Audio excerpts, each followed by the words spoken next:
So welcome to Jumbo IS and welcome to our lecture series called Daily MCQ Practice. In this lecture series, we cover a particular day's current affairs through a set of 4 to 5 MCQs. Why?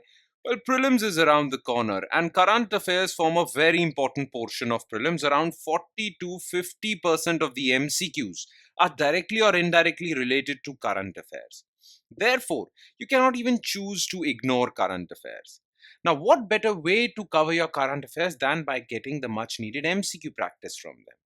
Therefore, you need to make this lecture series a part of your daily routine, because if you do that, then 4 to 5 MCQs on a daily basis would add up to more than 1200 MCQs from the topic of current affairs alone. And 1200 MCQs just from current affairs are more than sufficient. You won't have to worry about your current affairs portion while appearing for your prelims exam. So make this lecture series a daily habit of yours. And let's begin today's discussion with question number 1. Consider the following statements regarding Hague Service Commission. It is an international convention which standardizes the process for serving judicial documents in civil and criminal matters across international borders. 84 countries, including India, are members to this convention. A state cannot refuse service request under this convention. All right. Now, what is Hague Service Commission? Basically, the reason why this Hague Service Commission was in the news was because recently Gautam Adani is being investigated. India's businessman Gautam Adani is being investigated by USA's Securities and Exchange Commission. Okay. Now, USA's Security and Exchange Commission has basically leveled civil and criminal charges against Gautam Adani. Now, Adani is sitting in India, right? But the matter is going on in American courts. Now, US SEC and American courts want to send notices, summons to Gautam Adani, right? Now, there should be an international law or international procedure to do that. Because SEC can send notices and summons to someone sitting in America. But to send it across the border, you need an international regime for that, right? And that international regime is provided by Hague Service Commission. So through Hague Service Commission, it has created a proper procedure, this convention. Hague Service Convention, I'm sorry. Not commission, convention. So Hague Service Convention has created a proper procedure through which authorities in one country can send notices to someone across the border. Okay, so it is an international convention which standardizes the process for serving judicial documents in civil and criminal matters across international borders. Now, this statement would have been correct had the word criminal been missing from here, because criminal matters are put out of the purview of Hague Service Convention. Civil and commercial matters. For criminal matters, Hague Service Convention is not there. Okay, so it's because of the word criminal over here, statement 1 is false. Okay. All right. Now, you can send, USA can send a notice under Hague Service Convention to only that country which is party to this convention. Okay. This convention would be operational only if the two countries are parties to this convention. Now, so far, 84 countries, including India and USA, are parties to this convention. That is why SEC has used Hague Service Convention to send notices to Adani. So, this part is correct. Now, can India refuse this request, notice or summon? Yes, but India has to prove that this notice or summon basically challenges its sovereignty and security. If not, then India has to honor this service request. So a state can refuse under certain circumstances. So this statement is false. Only one. Answer is A. Question 2. Which of the following statements are correct regarding quantum computing? Classical computers use bits, whereas quantum computers use qubits. Qubits are designed to showcase quantum principles of superposition and entanglement. CAT qubits used in Ocelot, quantum chip, requires only 9 physical qubits to form one logical qubit. Okay. Now, what is quantum computing? You see, classical computers work on bits, and each bit can be either 0 or 1. You must have heard this, that computers know the language of binary, 0 and 1, and different combinations of it. Okay. Now this is normal computers. Quantum computers are different because in quantum computers, each bit can be either 0 or 1 or 0 and 1 at the same time. That is not possible in classical computers. In classical computers, it can either be 0 or 1. Okay. Plus what happens in one bit is not the matter of concern for another bit. Okay.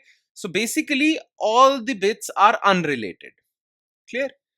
Now, in quantum computing, it can be 0, it can be 1, it can be both at the same time. That is why we call quantum computing bits as qubits instead of bits.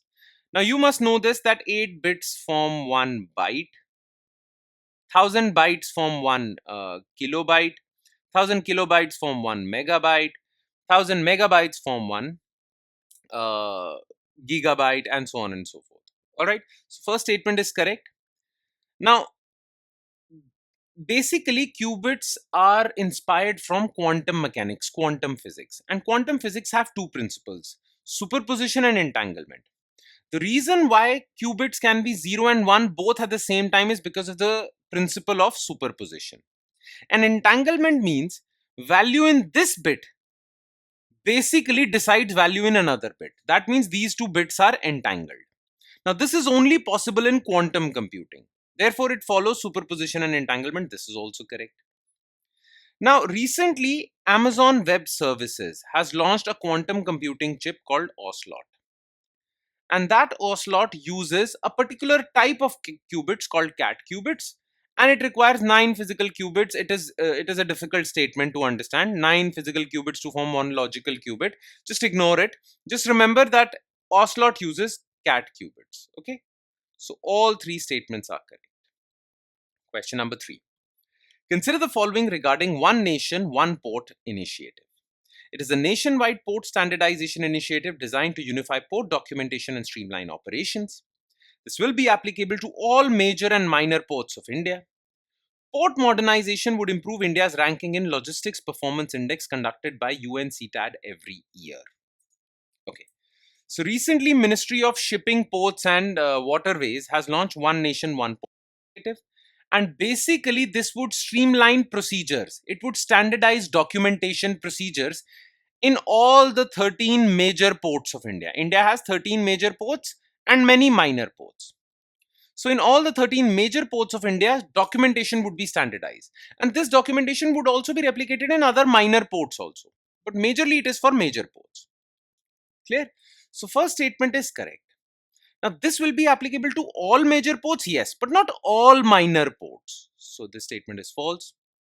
Now, port modernization is an important step to improve India's ranking in Logistics Performance Index. Logistics Performance Index basically provides ranking to each and every country based on their logistics sector, how well their logistics sector is doing. And logistics sector is nothing but transportation and warehousing and all that. Now, Logistics Performance Index is conducted every 2 years by World Bank, not UNCTAD. So because of that, this statement is false. 1 and 2 only. Okay. Sorry, only 1. Only 1 is correct. B. Question 4. Consider the following statements regarding zero bacteria technology for water purification. Now, zero bacteria technology uses nanosilver particles that destroy bacterial DNA and prevent further replication. UV light irradiation, which is used in zero bacteria technology, destroys cell membranes of bacteria, causing cell death. Okay, both these technologies kill bacteria. Okay, the thing is that zero bacteria technology definitely uses nanosilver particles and UV light irradiation, but UV light irradiation destroys DNA and nanosilver particles destroy cell membrane. So it's actually the opposite. Okay, that is why both these statements are false. Answer is B. And last, consider the following statements regarding Sagar Ankalan initiative. It is a logistics port performance index used to measure port performance. This index measures key indicators of port performance like cargo handling, turnaround time, berth idle time, ship berth day output. It evaluates all major and minor ports under bulk, dry ports also, aquatic ports also, and container categories. Okay. So again, along with One Nation, One Port initiative, Ministry of Shipping, Waterways and Ports has launched Sagar Ankalan initiative.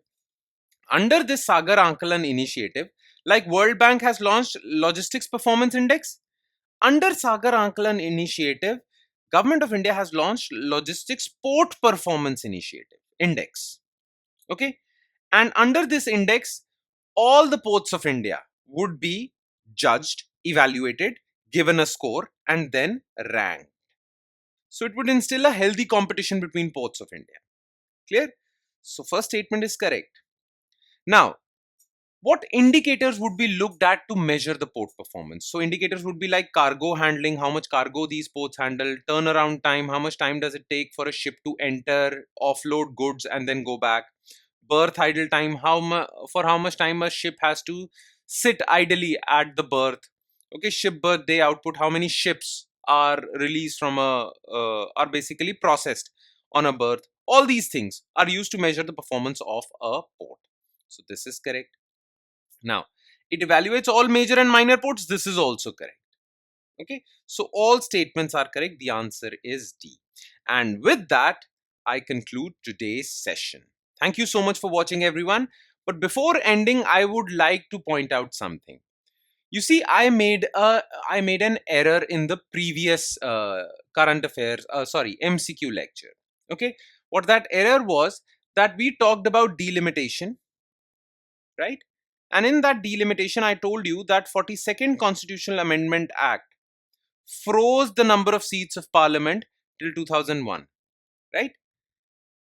Yes, I did tell you that. And I told you that 91st Constitutional Amendment Act extended it to 2026. Yes, actually it's not 91st Constitutional Amendment Act, it's 84th. So that is an error that I made. Please forgive me for that. It happens. It's a human error. But now I have corrected it. So if you have noted these things down, then please correct that in your notes. On that note, I'll be signing off. And I want to make a request that please do not forget to revise this lecture. For revision of this lecture, where you look at written detailed solutions to each and every MCQ, you can go through our notes, and these notes are provided on our Telegram platform. The link to our Telegram channel is provided in the comment section below this video. So click on that link and download the notes. On that note, I'll be signing off. Thank you so much, everyone.